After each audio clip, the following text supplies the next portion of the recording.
Policy shift Pakistan Tehreek Insaf के नहीं है, लेकिन खान साहब ने जो लेटर लिखा है वो यही कह रहे हैं कि मैं साबिक वज़ीर-ए-आज़म की हैसियत से मैं कोई चीज़ें फ़ौज के सलार के सामने में याद दहानी कराना चाहता हूँ कि कुछ वजूहात ऐसे हैं जिसकी वजह से इस्टेब्लिशमेंट और आवाम के दरमियान खलीज बढ़ रहा है। ये किसी सूरत नहीं होना चाहिए, लेकिन मेरे सामने कुछ वजूहात है, ये वजूहात मैं बयान करना चाहता हूँ कि इनकी जो पॉलिसी रीज़न्स है इस पे आप नज़रसानी करें और इनको ख़त्म करें। बानी PTI का आर्मी चीफ को खत, पाक फौज से यकजहती का इजहार, फौज के सरबराह से पॉलिसीज बदलने और जुडिशल कमीशन बनाने की दरख्वास्त। वकील फैसल चौधरी ने खत की तफसीलात बताते हुए कहा कि बानी PTI ने खत में इलेक्शन फ्रॉड और PTI के खिलाफ मुकदमे का मामला उठाया है। चेयरमैन PTI बैरिस्टर गौहर ने कहा बानी PTI ने खत बतौर साबिक वज़ीर-ए-आज़म लिखा और सिपह सालार से पॉलिसियों पर नजरसानी की दरख्वास्त की है। ये पॉलिसी शिफ्ट नहीं है, PTI इंतशार नहीं चाहती, फौज हमारी है। फैसल चौधरी के मुताबिक खत में 26 आईनी तरमीम कानून की हुक्मरानी और अदलिया के मुतासर होने की बात की गई है। इंटेलिजेंस एजेंसियों और रुपए की कदर रोक कर मईशत को नुकसान पहुँचाने का भी जिक्र है। पेका कानून पर बानी PTI ने लिखा कि इसके जरिए तनकीद का गला घोंटा जा रहा है।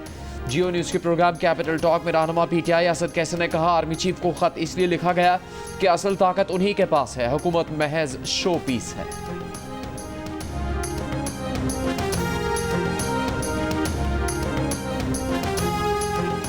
अलीमा खान ने कहा है कि बानी PTI कहते आए हैं कि पाक फौज पाकिस्तान की रीढ़ की हड्डी है, फौज ने हमारी हिफाजत करनी है, हमें अपनी फौज को मजबूत देखना है। अडियाला जेल के बाहर मीडिया से गुफ्तगू में अलीमा खान ने कहा कि बानी PTI ने आर्मी चीफ को खत लिखा है जिसमें एस्टेब्लिशमेंट से अपनी पॉलिसीज पर नजरसानी का कहा गया है।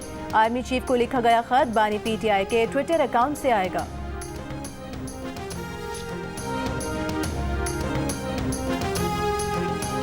ये सियासत का वक्त नहीं है, हम सियासत कर लेंगे, लेकिन आज कौम के ऊपर जो एक बड़ा चैलेंज है उसको हम सब इत्तेफाक इत्तेहाद के साथ उसका मुकाबला कर लें, मुल्क में अमन कायम कर लें, तो फिर सियासत भी होगी और फिर इंशाअल्लाह सियासी मैदान सजेंगे।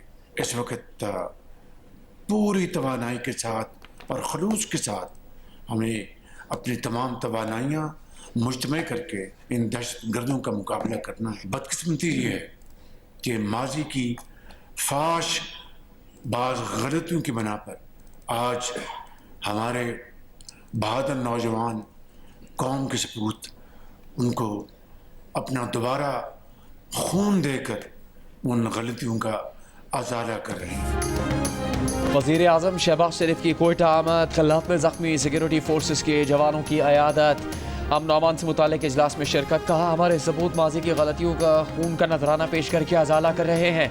ये सियासत का नहीं, कौम को दरपेश दहशत गर्दी के चैलेंज का मुकाबला करने का वक्त है। अपनी तमाम तवानाइयाँ जमा करके दहशत गर्दों का मुकाबला करना है। CMH में ज़ख्मी एहलकारों से गुफ्तगू में वज़ीर-ए-आज़म ने कहा कि बलूचिस्तान में दहशत और शर की फजा फैलाने वाले अनासिर बलूचिस्तान की तरक्की के दुश्मन हैं। सिक्योरिटी फोर्सेस बलूचिस्तान के आवाम के तहफ़्फ़ुज़ के लिए शरपसंद अनासिर के सदेबात के लिए मसरूफ़ अमल है।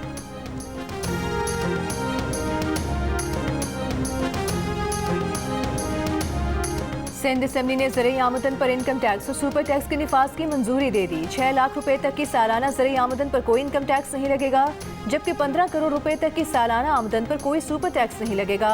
ज़रई आमदन पर ज्यादा से ज्यादा इनकम टैक्स 10% होगा, जो कि 56 लाख सालाना ज़रई आमदन वाले जमींदारों पर लगेगा। 15 से 20 करोड़ रुपए सालाना ज़रई आमदन वालों पर सिर्फ 1% सुपर टैक्स लगेगा। 20 से 25 करोड़ सालाना ज़रई आमदन पर 2%, 25 से 30 करोड़ रुपए ज़रई आमदन पर 4% सुपर टैक्स, 30 से 35 करोड़ रुपए सालाना ज़रई आमदन पर 4% सुपर टैक्स लगेगा। 35 से 40 करोड़ रुपए ज़रई आमदन पर 6% सुपर टैक्स, 40 से 50 करोड़ की ज़रई आमदन पर 8% सुपर टैक्स आयद करने की मंजूरी, 50 करोड़ रुपए और ज़ायद ज़रई आमदन पर 10% सुपर टैक्स लगाने की मंजूरी दी गई।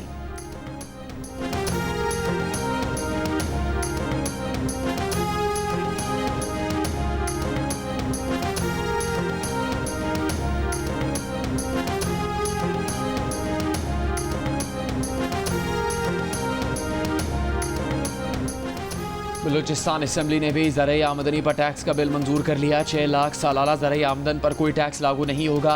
बिल के मुताबिक 6 से 12 लाख सालाना आमदन पर 15%, 12 से 16 लाख सालाना आमदन पर 90,000 फिक्स टैक्स नाफिज होगा। 16 से 32 लाख आमदन पर 1,70,000 फिक्स टैक्स और 32 से 56 लाख रुपए सालाना आमदन पर 6.5 लाख रुपए टैक्स नाफिज होगा।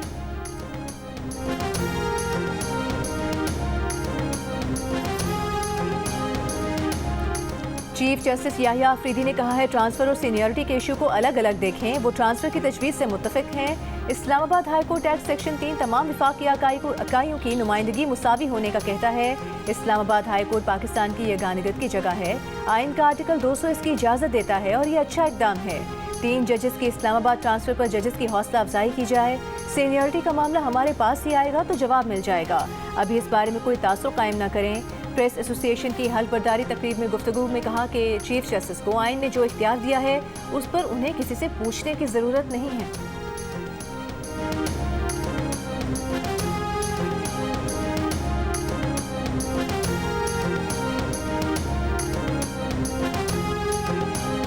इस्लामाबाद हाई कोर्ट में नए जजेस ने काम शुरू कर दिया। जस्टिस सरफराज डोगर, जस्टिस खादिम हुसैन सोमरू की अदालत में सिर्फ लॉ अफसरान पेश हुए। लाहौर हाई कोर्ट से आने वाले जस्टिस सरफराज डोगर ने 3 केसेस की समाअत की। डेप्यूटी अटॉर्नी जनरल और एडिशनल अटॉर्नी जनरल ने खुशामदीद कहा। सूबों से 3 जजेस के इस्लामाबाद हाई कोर्ट तबादले पर हाई कोर्ट बार एसोसिएशन की अपील पर वकला की जुज़वी हड़ताल। पेशतर केसेस में वकला पेश नहीं हुए।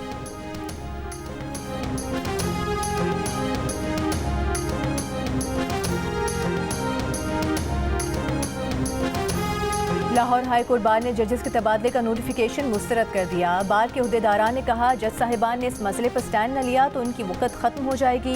Vice chairman Punjab bar council Irfan Tarar और chairman executive committee Farooq Dogar ने तबादले की तारीफ की। कहा दूसरे सूबों से इस्लामाबाद हाई कोर्ट तबादला विफाकी किरदार की बहाली की जानिब अहम कदम है। Sindh high court bar association Hyderabad ने भी जजों के तबादले के इकदाम को आईनी करार देते हुए सराहा।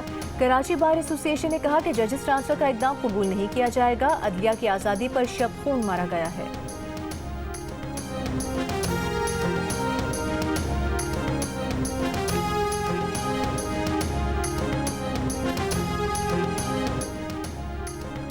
मुस्लिम लीग नून के सदर नवाज शरीफ का कहना है कि आवाम की मुश्किलात में कमी आ रही है। मरीम नवाज की मेहनत से पंजाब में बेहतरी नजर आ रही है। पंजाब के मुख्तलिफ शहरों से ताल्लुक़ रखने वाले अरकान असम्बली से बातचीत में नवाज शरीफ ने कहा कि मुस्लिम लीग नून के अरकान उनकी ताकत और इज़्ज़त है। इस मौके पर वज़ीर आला पंजाब मरीम नवाज ने कहा पंजाब वाहिद सूबा है जहाँ रोटी 12 से 14 रुपये में मिल रही है।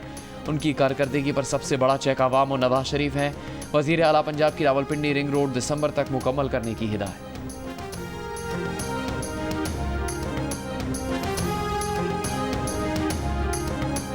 वज़ीर आज़म शहबाज शरीफ की स्पीकर कौमी असम्बली के घर आमद की अंदरूनी कहानी सामने आ गई। मुलाकात में पीपल्स पार्टी नून लीग के दरमियान तलखियां कम करने पर गुफ्तगू। शाज़िया मरी ने नहरों का मामला उठाया। खुर्शीद शाह और एजाज चखरानी ने पावर शेयरिंग फार्मूले पर अमल दरामद पर जोर दिया।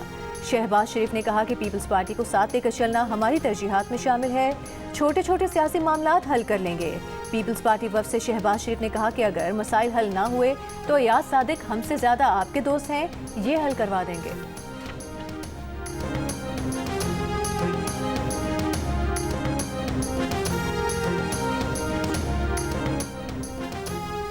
पाकिस्तान और सऊदी डेवलपमेंट फंड के दरमियान 1.61 अरब डॉलर के समझौता पर दस्तखत।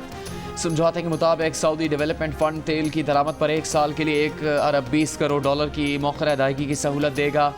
यादाश्त मफाहमत पर दस्तखत की तकरीब में वज़ीर आज़म शहबाज शरीफ, वज़ीर ख़जाना मोहम्मद औरंगज़ेब और सऊदी सफ़ीर भी मौजूद थे। मुल्क भर में आईसीसी चैंपियंस ट्रॉफी के टिकट्स की फरोख्त शुरू हो गई। ऐसा लगा जैसे लूट सेल मच गई हो। कराची, लाहौर, रावलपिंडी, इस्लामाबाद हर जगह क्रिकेट के दीवानों की लंबी लंबी लाइनें लग गईं। शायकीन के दरमियान टिकट हासिल करने का मुकाबला। जिसको टिकट मिला वो खुश, जो नाकाम रहा मायूस हो गया।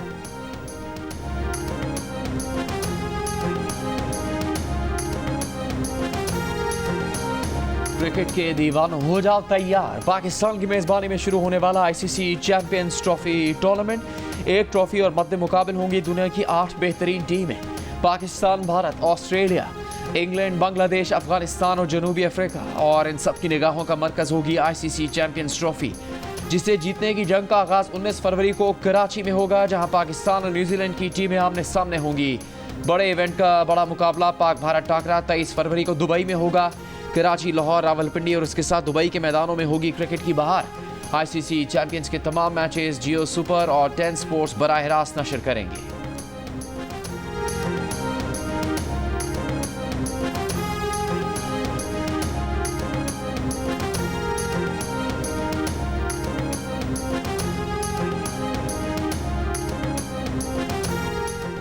क्रिकेट का बड़ा टूर्नामेंट और माहिरीन का सबसे बड़ा पैनल, जिसमें होंगे साबिक कप्तान राशिद लतीफ, फास्ट बॉलर मोहम्मद आमिर, जारी मिजाज बैटर अहमद शहजाद और क्रिकेट के सिकंदर बख्त। जियो सुपर और जियो न्यूज़ पर एक साथ चैंपियंस ट्रॉफी टूर्नामेंट के दौरान होगी क्रिकेट के साथ साथ जुमलों की भरमार। अच्छे खेल पर तारीफ भी होगी, खराब खेल पर तनकीद भी होगी। तो ICC चैंपियंस ट्रॉफी के साथ देखिए माहिरीन की राय और मुबस्सरीन के तबसरे जियो सुपर और जियो न्यूज़ पर साथ साथ।